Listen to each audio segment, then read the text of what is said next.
नमस्कार विद्यार्थी मित्रांनो, आज आपण प्रॉब्लेम सेट 30 क्लास 5 मॅथ्स बघणार आहोत।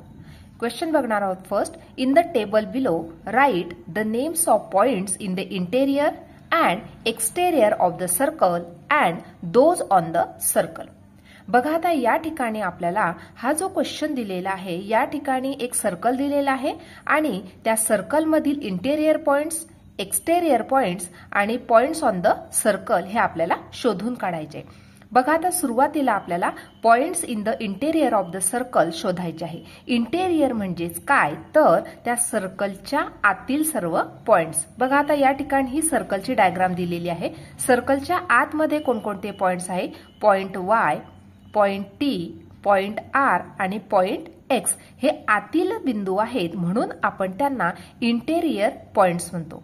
म्हणून या ठिकाणी लिहिणार आपण, या ठिकाणी आतील पॉइंट्स लिहितो आहे म्हणजे इंटेरियर पॉइंट्स, म्हणजे पॉइंट वाय, आर, नंतर टी, कॉमा एक्स हे जे सर्व पॉइंट्स आहे हे सर्कलच्या आतील आहे, म्हणजेच त्यांना इंटेरियर पॉइंट्स असे म्हणतो। सेकंड बघणार आहोत, points in the exterior of the circle. Exterior म्हणजेच काय, तर त्या सर्कलच्या बाहेरील पॉइंट्स। बघा, आता या ठिकाणी डब्ल्यू हा जो पॉइंट आहे हा सर्कलच्या बाहेर आहे, एम पॉइंट आहे तो सुद्धा सर्कलच्या बाहेर आहे आणि झेड पॉइंट आहे तो सुद्धा सर्कलच्या बाहेर आहे।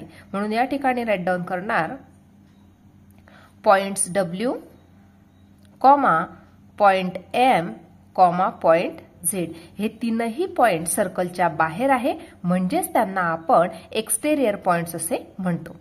आता थर्ड पॉइंट पाहायचा आहे, तो म्हणजे पॉइंट्स ऑन द सर्कल। बघा, आता या ठिकाणी सर्कलवर असलेले जे बिंदू आहेत, पॉइंट्स आहे, त्यांना पॉइंट्स ऑन द सर्कल असे म्हणतो। बघा, आता या ठिकाणी पी हा जो पॉइंट आहे हा या सर्कलवरती आहे, एन पॉइंट आहे तो सुद्धा सर्कलवरती आहे, म्हणजेच पॉइंट पी आणि पॉइंट एन हे दोनही पॉइंट त्या सर्कलवरती आहेत। म्हणून या ठिकाणी लिहिणार पॉइंट पी, कॉमा एन। या ठिकाणी हे दोनही पॉइंट त्या सर्कलवरती आहेत।